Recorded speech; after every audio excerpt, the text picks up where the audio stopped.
En primer lugar, hermanos, estos judíos en verdad son descendientes de Abraham. Ese no es el problema. Como judíos, un judío se jactaba en ser descendiente de Abraham a causa de lo que era Abraham para Dios y lo que era Abraham para los judíos. Abraham, tú sabes, es el padre de la fe, en quien recaen algunas promesas de bendición y es aquel en quien recaen bendiciones terrenales y aún espirituales por medio de Cristo. Y por medio de este hombre, toda la progenie de Abraham podría recibir bendición. Pero antes de mencionar más, debes saber que el problema no es su estado nacional, no es su descendencia física o su estado étnico como hebreos o como nación judía. El dilema está en que a pesar que son hijos de Abraham, escucha, ellos no actúan conforme a Abraham. Es como decir, este es mi hijo, pero no se parece en nada a mí. Es decir, hay algo en ellos que no cuadra, como para declarar absolutamente que tienen un parentesco con Abraham. Y si no tienen un parentesco con Abraham, entonces estos hombres tienen graves problemas. No obstante, ocurren ciertos problemas en el corazón y la mente de los judíos. Ellos dicen, somos descendientes de Abraham. Jesús dice, ciertamente ustedes son descendientes de Abraham. Y este es el problema, que ellos creían que por ser descendientes de Abraham tenían acceso mayor que cualquier persona a Dios, o que podrían ser parte de la familia de Dios o parte de la familia de Abraham por ser solamente descendientes de Abraham. El problema también es que creen que por ser descendientes de Abraham ya no tienen condenación porque son el pueblo de Dios. A lo menos eso es lo que piensan. Mira lo que dice Mateo 3:9. Eso solamente es introducción para que vea el problema que hay en el corazón y la mente de los judíos. Mateo 3:9. Aquí encontramos la misma idea. Juan el Bautista predicando y diciendo lo siguiente: y no penséis decir dentro de vosotros mismos que Abraham tenemos por padre, porque puede levantar hijos Abraham aún de entre las piedras. Dios puede levantar hijos Abraham de entre las piedras. Es decir, el hecho de que ustedes sean descendientes físicos de Abraham no los hace ser hijos de Abraham. ¿Y cómo es posible esto? Hermanos, esta es nuestra audiencia.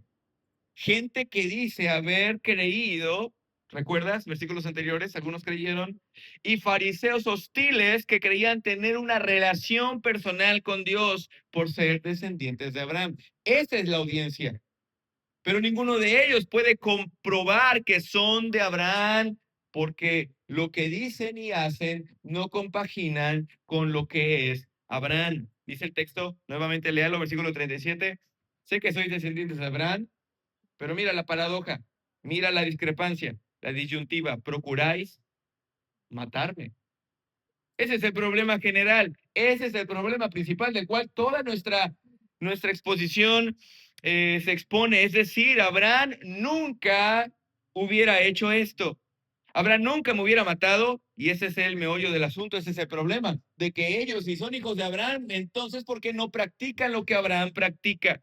Y si usted es perspicaz, se dará cuenta que nuestro Señor expondrá su enseñanza basado en esto, de que ustedes dicen que son descendientes de Abraham, pero ustedes no hacen como hace Abraham. Por eso Jesús sondea de quién son hijos. ¿Cuál es la verdadera paternidad de cada persona? Porque solamente hay dos: o eres o eres hijo de Dios, o eres hijo de Satanás. ¿Quién es tu familia? ¿Quién es tu padre? Ahora, cualquier persona podría pensar, un judío es hijo de Dios. Digo, tienen la ley, tienen los profetas, tienen a Israel, son Israel, viven en Jerusalén, son pueblo de Dios, pero ¿son hijos de Dios? No puedes ser hijo de nadie. O eres un hijo de Dios, o eres un hijo de Satanás. En otras palabras, sondearemos quién es verdaderamente tu familia, cómo es tu padre, quién es tu padre. Y ese es el propósito de este sermón, que usted pueda analizar quién es usted y quién es su padre. Sin embargo, antes de ir a nuestros únicos dos puntos, hay un principio general que abunda en esta perícopa, y es que tú sabrás quién eres ¿Y quién es tu padre en base a los principios paternales? Mira el versículo 38. Ese es el principio paternal. Versículo 38. Yo hablo lo que he visto cerca del Padre y vosotros hacéis lo que habéis oído, ¿qué? Cerca de vuestro Padre. Este es el principio que usaremos para definir quién es nuestro Padre. En primer lugar, Jesús ve de cerca al Padre. ¿Lo notas? Mira el texto. Jesús ve de cerca al Padre y por eso, ¿qué hace? Habla lo que ve. Pero los judíos oyen cerca de su Padre y hacen lo que oyen de su Padre. Es de saber que así como somos, así es nuestro Padre, porque solemos imitar, somos imitadores. Jesús está diciendo lo que ve de su Padre y los judíos hacen lo que oyen cerca de su Padre. En primera de José María 2:1 es de tal palo, tal astilla. Yo hago lo que oigo y yo digo lo que veo. ¿Lo ves? Ese es el principio. El día de ayer estaba tanto pensando en esto y lo vi tanto el día de ayer en mi casa. Estaba yo cantando y de repente Judá empezó a cantar con el mismo tono, la misma canción y la misma manera, mi misma posición. Todo hizo exactamente lo mismo. Si usted tiene hijos, se dará cuenta que esto es así. Nuestros hijos quieren imitarnos. Así como soy yo, así será mi hijo. A lo largo de estos 3 años que puedo ver en ocasiones a mi hijo, digo, en ocasiones ver lo que hace conmigo, quiere vestir como visto, se pone mis zapatos. ¿Esto ha sucedido en tu casa? Seguramente sí. Quiere ver como tú ves, caminar como tú caminas, tratar a la mujer en casa como tú la tratas y aún trabajar en el trabajo que trabajas. Cuando yo era pequeño le decía a mis padres que yo quería ser panadero. Mi padre no era panadero, pero yo de niño creía que él era panadero, era un vendedor de pan. Hoy mi hijo quiere ser un carpintero y luego hasta un pastor. Eso es lo que juega porque quiere imitar a su padre. Esa es nuestra naturaleza como humanos. Jesús dice, yo hablo, ¿qué? Lo que veo. Y ustedes hacen lo que oyen cerca de su padre. Jesús habla lo que ve. ¿Pero qué ha hablado Jesús? Jesús ha hablado del amor de Dios, del juicio de Dios, de la esperanza de Dios, de la paciencia de Dios. Jesús ha hablado de la autoridad de su Padre, de la voluntad de su Padre. Habla de la vida de su Padre. Habla exactamente todo esto sobre su Padre. Pero los judíos hacen lo que el Padre dice. Escucha esto. Mira el versículo 37. Sé que sois descendientes de Abraham, pero procuráis matarme, porque mi palabra no haya cabida en vosotros. Ellos quieren matarle. Si podemos hacer una conclusión general, te diría lo siguiente. Mientras Jesús habla de la vida de, escucha, sí, mientras Jesús habla de la vida de su Padre, él hace lo que el Padre hace. Los judíos quieren matar a Jesús, quien es la vida que el Padre ofrece. Son solo polos distintos, porque son familias distintas. Mientras Abraham no lo quiere matar, Satanás quiere destruir a Jesús. Son polos distintos. Y comenzamos. Solamente te diré 2 puntos para que sepas quién es tu Padre. Punto número 1, hijos de Dios. Punto número 2, hijos de Satanás. Mira el 39, versículo 39. Respondieron y le dijeron, ¿qué dijeron? Nuestro padre es Abraham. Jesús les dijo, si fueseis hijos de Abraham, las obras de Abraham haríais. Entonces, ¿cómo se distingue un hijo de el reino? ¿Cómo se distingue un hijo de fe? Bueno, esto es lo único que en verdad puede evidenciarse un hijo de Abraham. ¿Cómo? ¿Cuál es? Si vuestro padre es Abraham, entonces las obras de Abraham haríais. Lo que un hijo de Abraham hace son las obras de su padre, porque imita a su padre. Pero entonces la pregunta es, ¿qué hizo Abraham. ¿Cómo yo puedo saber que estoy haciendo las mismas obras de Abraham?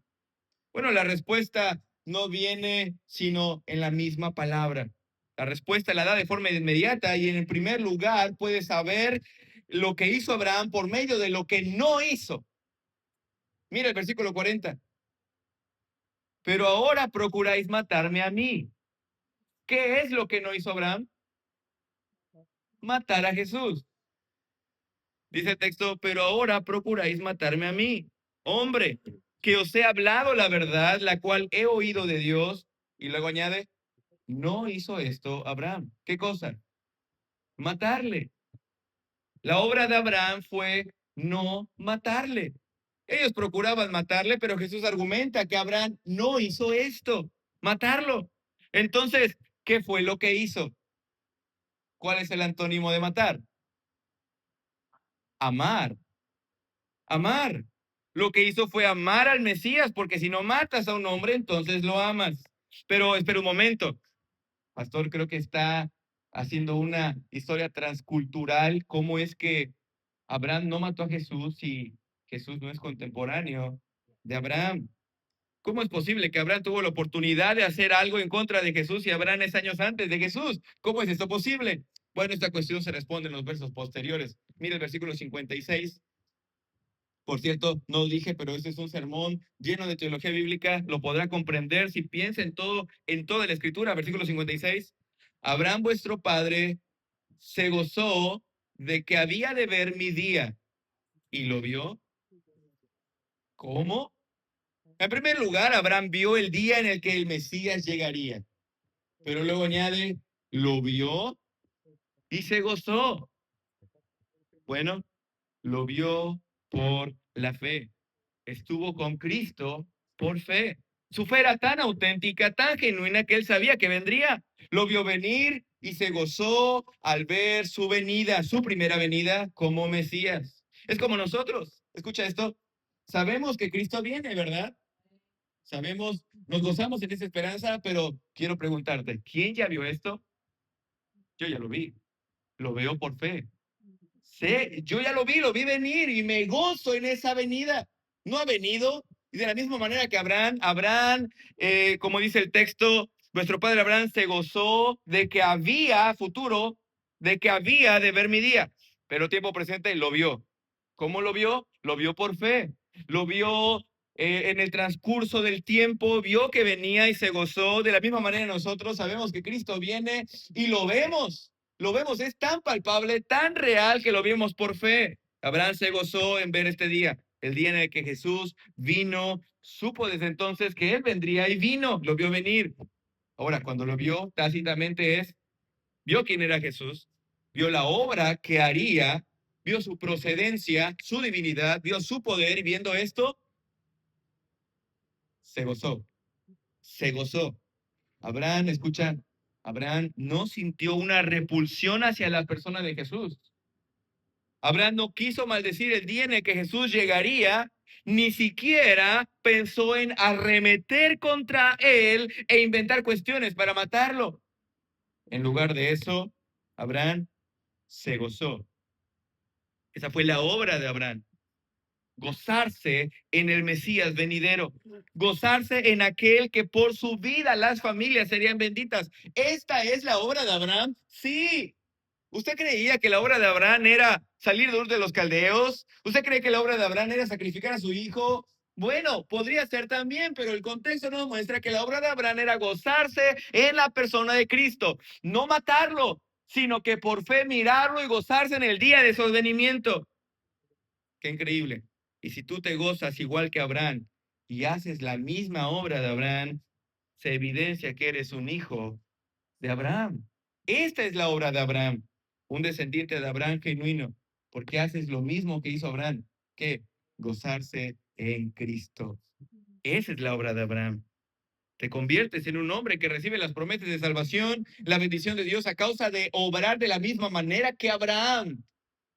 ¿Te gozas en el Mesías, hermano, hermana? ¿Te gozas en Cristo? ¿Obras igual que Abraham? ¿Te gozas en la persona de Cristo? ¿Te gozas en los atributos de Él? ¿Te gozas en las obras de Cristo? ¿O es un fastidio para ti cada servicio escuchar hablar de la persona de Cristo y dices, ¿otra vez? Pero el creyente como Abraham se goza. Dice, quiero más. Quiero escuchar más de Cristo. Quiero escuchar más del Mesías. Y Jesús concluye su primer argumento para hacerles ver que no están obrando como Abraham. Mira el versículo 41. Vosotros hacéis las obras de vuestro padre. Hasta aquí no ha dicho quién es su padre, pero es tácito que su padre no es Abraham. Vosotros hacen las obras de vuestro padre. Tiene un padre distinto a Abraham. Ustedes no son parte de la familia que recibe la bendición porque no obran conforme a Abraham, no son idénticos a él, no hacen lo que Abraham hace. Y es aquí donde se exasperan los judíos. Mira el versículo siguiente. Bueno, lo que sigue diciendo, entonces le dijeron, nosotros no somos nacidos de fornicación. Ellos están molestos porque Jesús muestra que su padre no es Abraham. Ya empiezan, como decimos aquí en México, a masticárselas.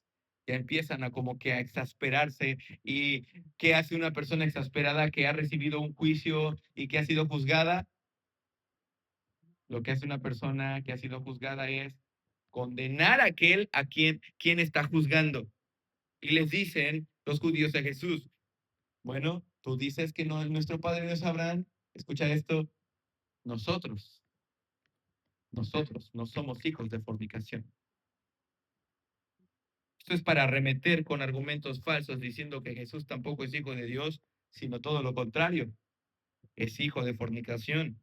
En otras palabras, le están diciendo, tú eres hijo de pecado, tú eres un hijo de fornicación. ¿Sabes? La fornicación es las relaciones íntimas fuera del matrimonio. Y ese es el argumento falso. Parece ser que desde que nació Jesús se rumoró que su madre María cometió fornicación. Y es que recuerda, Jesús fue engendrado antes del que se llevara a cabo el contrato del matrimonio o el convenio del matrimonio, porque el matrimonio no es un contrato. Entonces, ellos están pensando que María tuvo relaciones fuera del matrimonio. Tal vez dicen, su padre ni siquiera es José. ¿Quién sabe quién es su padre? Es un hijo de fornicación porque María lo tuvo antes de casarse. Ellos no conocen la historia, tú y yo la conocemos. Sabemos que Jesús no fue un hijo de fornicación, por eso le llaman hijo de fornicación. Esto no fue así. Jesús no tuvo ni siquiera un padre físico, ningún hombre, no hubo ningún hombre con María para que Jesús naciera. Fue una obra del Espíritu Santo, escucha, ajena a las relaciones maritales íntimas. Pero eso no lo saben los judíos. Por eso argumentan diciendo, tú eres un hijo de fornicación. Y dicho sea de paso, hermanos, esa es la forma en la que opera alguien que no pertenece a la familia de Dios. Dicha persona levanta falsos en contra del Mesías, procura desvirtuar la verdad de Dios y no habla verdad.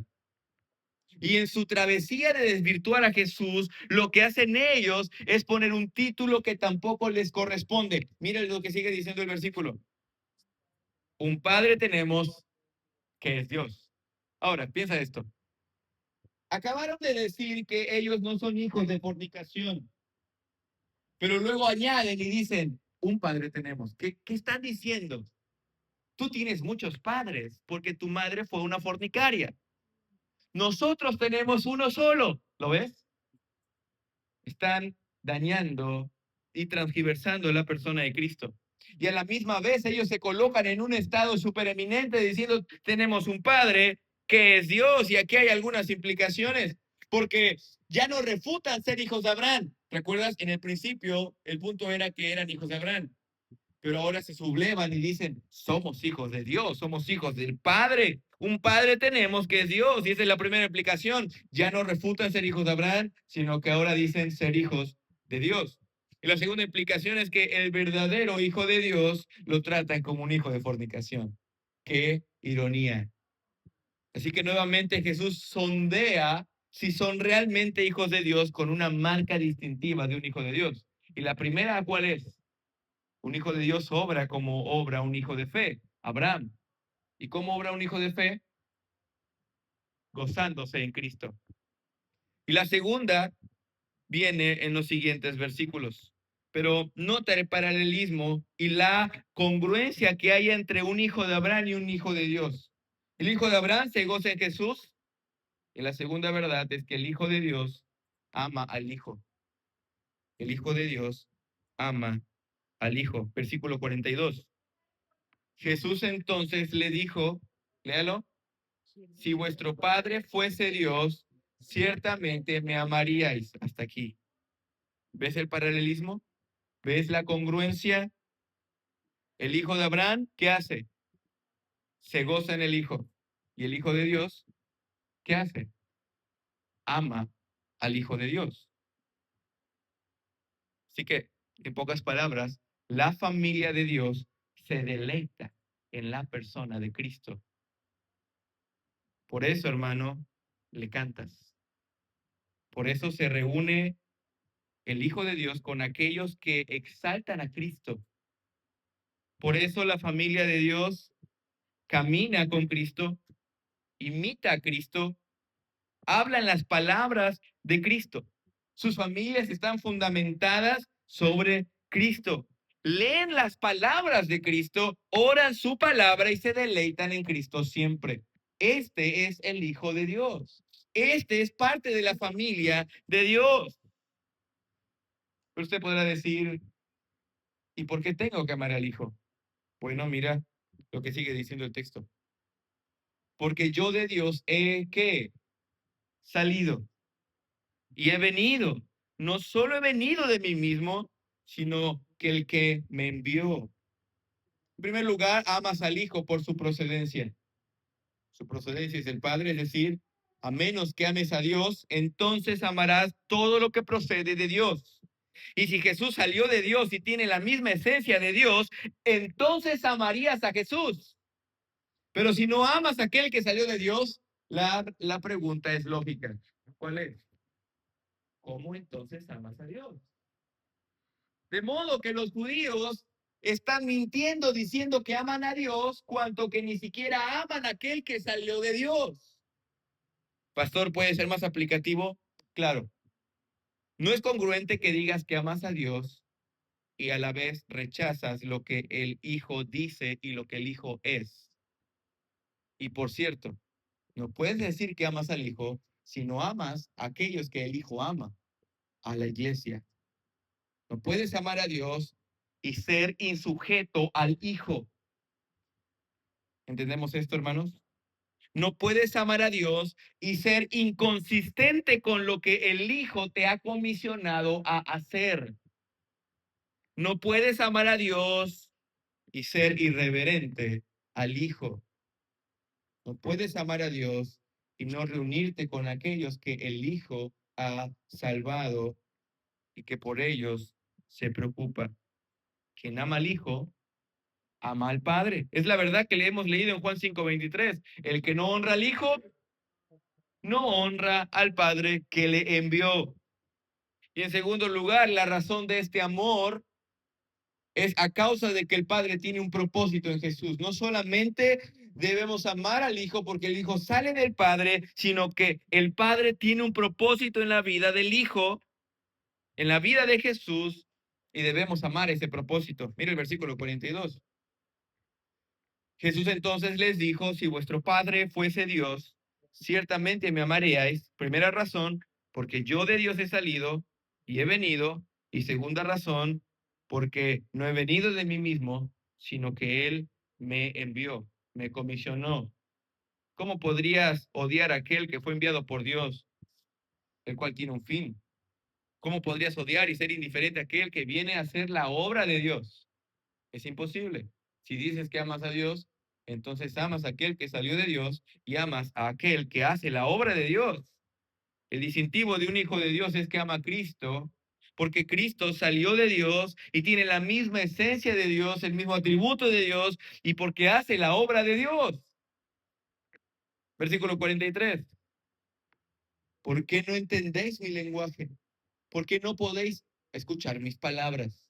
Al fin de cuentas, ellos no comprenderán porque no quieren comprender. Es igual a el que tiene oídos para oír, oiga. Siendo un poco más aplicativos, la gente no entiende que la religión no les da la salvación. Como estos judíos tienen una religión y ellos piensan que por ser religiosos, que por ser etnia de Abraham, entonces ya son hijos, pero la gente no entiende. La gente no entiende que por dar ciertas ofrendas no te convierte en hijo. La gente no entiende que por dar cierta cantidad de dinero, hacer ciertos rituales, hacer cosas para eclesiásticas, no pueden tener vida eterna. La gente no entiende. ¿Por qué? Porque no quieren oír. No quieren oír. Jesús, por otro lado, Jesús nos mostrará las credenciales de un hijo del diablo. Esas son las credenciales de un hijo del reino. Pero ¿cuáles son las credenciales de un hijo del diablo? Por eso sondeará a estos judíos a darse cuenta que ellos no tienen más que un padre diabólico. Mira el versículo 44, contundente, incisivo y directo. Vosotros, ustedes, sois de vuestro padre, ¿qué? El diablo. ¿Por qué? ¿Qué es lo que define a un hijo del diablo? Estaba pensando darte algunos ejemplos, pero los espiritistas dirían, visita a Catemaco y eres un hijo del diablo. Un espiritista, pues, piensa que por visitar a Catemaco, ir con el hombre que se pita de muerte en dos bahías, ya es un hijo del diablo. Eso dice un espiritista. Los supersticiosos dirían que tal vez tener como mascota a un cuervo negro o a un gato negro, ya eres un hijo del diablo. Esto dirían los supersticiosos. Los intelectuales dirían, bueno, si leo en un libro satánico, soy un hijo del diablo. El católico diría que un hijo del diablo es un endemoniado. Pero los cristianos, ¿qué dicen? ¿Qué dice Cristo sobre quiénes son los hijos del diablo? Y esto es interesante. Mira el versículo, lo que sigue diciendo el texto. Versículo 44. Vosotros sois de vuestro padre el diablo y los deseos de vuestro padre queréis hacer. Ahora, quiero ser muy intencional en esto. Si recuerdas, hemos dicho cuál es la obra de Abraham, no por lo que yo me inventé, sino por lo que el texto dice. Ahora quiero que pienses cuál es el deseo de Satanás. Y pudiéramos decir un montón de cosas, pero ¿qué es lo que Juan nos indica sobre el deseo de Satanás? Y nuevamente encontramos el principio de imitación. El hijo hace lo que su padre hace. Y en esta ocasión, en este caso, la idea es que un padre tiene un deseo y el hijo sigue el mismo deseo, la misma intención. Eres hijo de aquel a quien imitas. Y los hijos del diablo aún pueden imitar por ósmosis al diablo. Es decir, los hijos del diablo adoptan aún los deseos del diablo. ¿Y cuáles son los deseos del diablo? ¿Cuál es? Mira lo que sigue diciendo el texto. ¿Qué dice? Él ha sido homicida desde el principio. ¿Cuál es el deseo? Homicidio. Él ha sido homicida desde el principio. Pero ¿cómo es posible que Satanás sea homicida desde el principio? El principio, él desde el principio se ha distinguido por esto. Piensa esto. Intentó destruir a Adán y Eva desde el principio. Los engañó no solo con el fin de ser un adversario de Dios, sino con el fin de que fueran consumidos por la justicia de Dios. Con que Dios os ha dicho, no comáis del árbol. ¿Y qué le dijo Eva? Del fruto de los árboles del huerto comemos. Pero del árbol que está en medio del huerto, dijo Dios, no comerás de él, ni le tocaréis, para que no muráis. ¿Y qué dijo la serpiente? No morirás. Y entonces Eva es engañada y Adán es seducido, pecan y mueren. De modo que Satanás se convierte en el autor intelectual de la muerte de Adán y Eva desde el principio. Y como acto consecuente, toda la raza humana muere a través de el engaño de la serpiente. El homicida ha sido desde el principio. O sea, Satanás no mató a Adán y Eva, pero fue el autor intelectual de la muerte de ellos. Y de esta misma manera él ha tenido hijos que se han distinguido por ser homicidas y por cumplir los deseos de su padre, el diablo. Ahora piensa esto, porque Satanás solamente destruye a los justos e inocentes. ¿En qué condición estaba Adán y Eva cuando pecaron y murieron? ¿No eran inocentes? Y luego encontramos a la progenie de Satanás, sus hijos, aquellos que le imitan, aquellos que de la misma manera que Satanás quieren matar a los inocentes. ¿Y cuál es el otro? Caín. Caín, ¿a quién mató? ¿Y Abel en qué estado se encontraba? El justo Abel. Encontramos a Caín matando al justo Abel. En los Salmos encontramos el mismo principio, enemigos de David queriendo matar a David, quien es el inocente y el afligido. ¿Lo recuerdas? En cada una de las letras del alfabeto hebreo del Salmo 119 encontramos gente queriendo destruir a David, la progenie, la descendencia de Satanás queriendo destruir al inocente. Luego encontramos al rey Acab queriendo matar al afligido Elías. Luego encontramos a Jezabel, otra hija de Satanás, queriendo matar a Elías.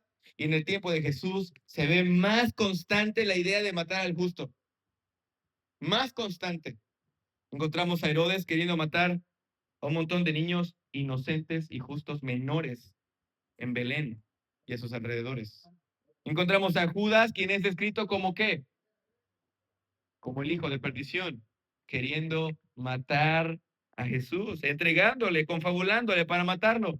Encontramos un montón de judíos en todo el Evangelio de Juan queriendo matar al inocente, es decir, a Jesús. Juan 5:16, Juan 5:18, Juan 7:1, Juan 7:19, 7:30, 8:20, 8:37, Juan 10:10, léalo. Juan 10:10, el ladrón no viene sino para hurtar y matar y destruir. Juan 11:53, léalo, dice el texto.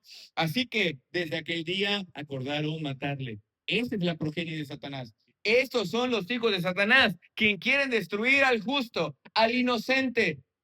Esto es lo que pasa cuando el Hijo de Dios, el justo, el santo, aparece en el mundo. Comienza el conflicto y la tensión con los hijos de Satanás. ¿Recuerdas? ¿Recuerdas Génesis 3:15? Y enemistad pondré entre ti y la simiente, entre tu simiente y la simiente suya. Dicho en otras palabras, la idea es que no es el hecho intrínseco del homicidio, el deseo de Satanás, sino la forma hostil que hay en el corazón hacia un hijo de Dios.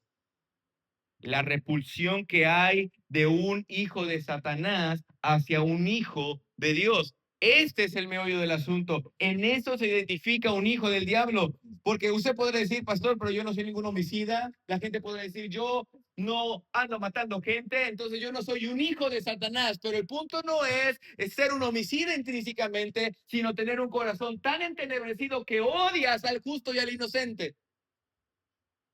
En eso se identifica un hijo de Satanás.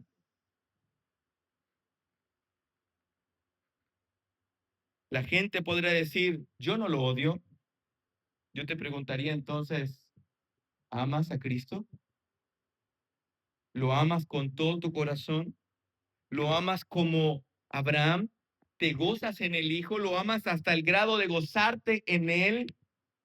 ¿Lo amas y por eso abandonas todo aquello que Él aborrece? Porque si no lo amas, entonces, ¿qué pasa? Lo aborreces. No puedes estar en un estado intermedio. Y las personas que vivieron en Jerusalén hace 2000 años no tenían amor de Dios en ellos, no amaban al Mesías y al no amarlo, solamente querían su muerte. Es lo único que querían. En términos sencillos, los hijos del diablo son aquellos que rechazan a Jesús porque tales personas, si lo tuvieran en sus manos, lo matarían. Usted podrá pensar, ¿cómo es posible que la gente quiera matar a Jesús? Bueno, si en sus corazones hay una repulsión hacia Él, entonces lo van a matar, porque ese es el deseo de Satanás. Pero no solamente podemos identificar a los hijos de Satanás mirando la forma en la cual odian al justo, sino también porque no permanecen en la verdad. Siguen leyendo el versículo 44. Mira lo que dice. Y no han permanecido en la verdad, porque no hay verdad en él. Cuando habla mentira, de suyo habla porque es mentiroso y padre de mentira. Esa es una verdad indiscutible. Satanás es una vida constante de no estar en la verdad. Y es de saberse que quien permanece en la verdad, entonces, ¿qué hace? Camina en la verdad, habla la verdad, se conduce en la verdad de la palabra de Dios. Es algo que hemos analizado en el Salmo 119. El hombre que anda en la verdad es un hombre justo, piadoso, recto, decoroso, verdadero. Pero Satanás no es así. Él no permanece en la verdad. Quien no permanece en la verdad, entonces, ¿qué hace? La transgiversa, la corrompe, la anula, no la practica y la desecha. Ese es el hijo de Satanás. Este es Satanás. Ese es Satanás. Por eso dice Jesús que Satanás no permanece en la verdad. Y Jesús nos muestra tan evidente, una forma tan clara de comprender esto. Ahora piensa, por qué Satanás no permanece en la verdad? Mira el texto, por favor. Y no ha permanecido en la verdad. ¿Por qué? En primer lugar, porque no hay verdad en él. Quien no permanece en la verdad es porque no hay verdad en él. En otros términos, no hay justicia en él, no la conoce, no conoce la verdad, no mora la verdad de Dios en él. ¿Cómo podría permanecer en aquello que no conoce? Y en segundo lugar, no permanece en la verdad. ¿Por qué? Dígalo. ¿Qué dice el texto? Porque es padre de mentira. Y todo esto es tan complejo y simple a la vez. Es imposible que Satanás permanezca en la verdad porque él es quien engendra la mentira. Satanás es el autor del pecado. El pecado es la mentira que Adán creyó en el huerto. ¿Cómo puede permanecer en la verdad quien es el autor de la mentira? ¿Cómo puede hacer justicia aquel quien es el autor del pecado? La ausencia que tiene de la verdad, escucha, la ausencia que Satanás tiene de la verdad y la autoría que tiene de la mentira lo convierte en el ser más vil del mundo. Esa es la idea principal, que Satanás es el ser más vil del mundo porque en él no mora la verdad, más bien es autor de mentira. Y esos son los hijos de Satanás. Son iguales a Satanás. Son hombres que, en primer lugar, no permanecen en la verdad porque no hay verdad en ellos. Son hombres y mujeres que están envueltos en la mentira de su padre. Ellos no crearon la mentira, ellos solo siguen la mentira de su padre. ¿No te suena familiar? Esos hombres son los que pecan porque no conocen la verdad, quienes no permanecen en la verdad, los hombres que a causa de no tener la verdad en ellos viven sin la verdad, sin conocer la verdad, sin practicar la verdad, haciendo lo que bien les parece, la mentira. Viven en adulterio, lo cual es una mentira. Viven en la fornicación, lascivia, hechicería, borracheras. Son mentirosos, fraudulentos, engañadores. Dicen falso testimonio. Son como su padre. Y practican esto, ¿por qué? Porque no hay verdad en ellos. Y por eso no pueden hacer verdad. Y por último, y con esto concluimos, Jesús usa un último recurso para sondear quiénes son los hijos de Satanás. Y no es más que lo que comúnmente vemos con un padre y un hijo. La naturaleza de un hijo al escuchar a su padre. Mire el versículo 46. ¿Quién de vosotros, qué dice? Me redarguye de pecado. Pues si digo la verdad, vosotros no me creéis. En último lugar, Jesús da una razón contundente e indiscutible, una razón que debe ocasionar escucharle, una razón por la cual los judíos deben escucharle. ¿Y cuál es la razón? La primera es, ¿alguien le puede redarguir de pecado? Es decir, ¿alguien le puede confrontar sobre algún pecado? ¿Alguien puede, usted qué piensa, alguien puede decir que Jesús pecó? No. Para un judío era necesario que su rabino fuera intachable. Y en esta ocasión Jesús no solamente dice que Él es justo, sino que los confronta y les dice, ¿alguno de ustedes puede refutarme o confrontarme o reprenderme de algún pecado? Y si la respuesta es, no, Jesús, tú tienes una vida perfecta, entonces, ¿por qué no le escuchas? ¿Por qué no le oyes? ¿Por qué no le sigues? Pero no solamente por medio de su vida un hombre debe estar cauterizado en querer escuchar a este rabino o a este maestro, sino solamente también por su doctrina. Mira lo que sigue diciendo. ¿Quién de vosotros me redarguye de pecado? Pues si digo verdad, ¿por qué no me creéis? Así que su doctrina es tan verdadera, tan irrefutable, que es imposible no escucharle. Así que en términos sencillos, aquí tienes un Mesías por excelencia en hechos y en palabra, en vida y en doctrina. Y si tienes un nombre así, Jesús pregunta, ¿por qué no me crees? Si mi vida es tan intachable y si mi doctrina es tan verdadera, ¿por qué no me escuchas? ¿Por qué no me crees?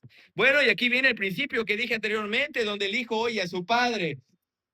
Versículo 47, el que es de Dios, las palabras de Dios oye. Ahora entendemos. Ahora entendemos por qué no le creen. Porque a pesar de las credenciales de Cristo, a pesar de las obras de Jesús, a pesar de su verdadera doctrina, no le oyen. Y la razón es porque no son hijos de Dios. Porque el que es de Dios oye a su Padre. Dice el texto, por esto no las oís vosotros, porque no sois de Dios. En términos sencillos, ellos no pueden oírle a pesar de su vida perfecta y de la verdad de sus enseñanzas, porque ellos no son hijos de Dios, no van a escuchar a quien no es su Padre. ¿Te has preguntado y te has puesto a pensar por qué solemos siempre escuchar la voz de nuestro Padre terrenal y no la de otros? Porque es nuestro Padre. ¿Qué niño pequeño escucha la voz de otro que no sea su padre? Y ese es el principio. A pesar de lo que yo soy, a pesar de lo que digo, a pesar de todas mis credenciales, ustedes no me escucharán porque ustedes no son hijos de Dios. Ustedes van a escuchar a otro padre, a su padre, el diablo. El que es de Dios escucha las palabras de su Padre. Es sinónimo a lo que dijo en el capítulo 10, versículo 27. Mis ovejas oyen mi voz y yo las conozco y me siguen. Tácitamente, quienes no son mis ovejas, no lo escuchan. Por más que Cristo pueda ser el ser más perfecto, por más que Cristo pueda hablar la verdad, no le van a oír. Estarán cauterizados, estarán sin sentir la voz de Dios, podrán leer la palabra y aún así ni siquiera entenderla jamás, podrán escuchar un montón de predicaciones directas, expositivas, tan claras, tan auténticas y aún así rechazar la verdad de Dios porque no son hijos de Dios. Se puede predicarle a una persona cientos de veces y aún así la persona nunca se va a arrepentir. Pero si hablas a un hijo de Dios, las palabras de Dios, tal persona vendrá al arrepentimiento, tal persona hará conforme a la piedad, porque escucha la voz de su Padre, porque tiene un Padre que es Dios. Hay personas a las que les hablas y les exhortas, evangelizas, los discipulas y no desean escuchar, no entienden, no se arrepienten, toman la palabra en poco, toman la palabra predicada en poco. Es porque su Padre no es Dios. No pueden oír a aquel que no es su padre. Pastor, entonces, ¿por qué mis padres no desean venir a la iglesia si son testigos de Jehová? Pastor, ¿por qué mis hijos no desean congregarse? Pastor, ¿por qué Aún yo mismo no tengo el deseo de seguir la palabra. Piensa quién es tu padre. ¿De quién eres hijo? ¿Eres hijo de Dios porque te gozas en Jesucristo? ¿Eres hijo de Dios porque amas a Jesús por lo que Él es? ¿Porque viene de Dios y porque hace la obra de Dios? ¿O eres un hijo del diablo porque cumple sus deseos? ¿Y cuál es su deseo? Rechazar al hijo, querer matar al inocente, tener una repulsión en contra del justo, porque pecas por no conocer la verdad. Eso te puede identificar como un hijo del diablo, o porque no quieres escuchar la verdad de Dios, porque Él es nuestro Padre. Piensa esto. Oramos. Señor, cuántas verdades, Señor. Oramos, Señor, que sigas sondeando nuestro corazón, que no nos engañemos a nosotros mismos, Señor, y que pensemos verdaderamente quién es nuestro Padre, de quién somos hijos. Señor, no sea que en el día del juicio, Padre, tú nos digas, apártate, no te conozco, nunca os conocí, nos trates como bastardos y no como hijos. Señor, haznos ver nuestra realidad. Aún, Señor, los que no se encuentran aquí, hazles ver su condición, si son o no son. Que no seamos como estos judíos que piensan que por ser de alguna manera, de alguna religión, de alguna nación, son tuyos. No es así, Señor. Aquí está la evidencia tan clara, tan palpable. Iglesia, estamos orando. Es tiempo que pidamos perdón al Señor. Oramos.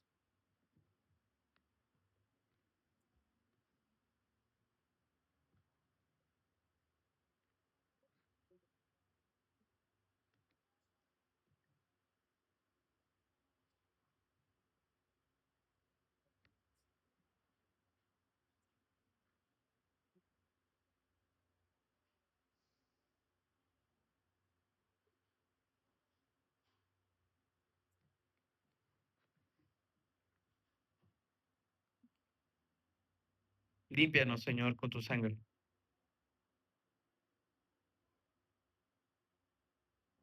Santifícanos, Señor, en tu verdad. Señor, que el distintivo del hijo del diablo y el hijo de Dios sean tan claros, de tal forma que podamos definir de quién es nuestro Padre.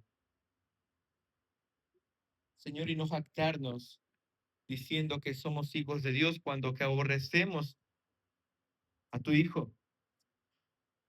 Señor, y estar seguros y confortados de que somos hijos de Dios cuando nos gozamos en Cristo, cuando amamos a Cristo. Señor, que el distintivo no sea la cantidad de veces que vengo a la iglesia, la forma en la cual vengo vestido, ni siquiera el tamaño de Biblia que tengo. Señor, que el distintivo de un hijo de Dios sea este, que nos gozamos en Él, que le amamos. En tu nombre oramos, Señor. Amén. Gracias, hermanos, por su tiempo. Vamos a ponernos de pie, por favor, y en esta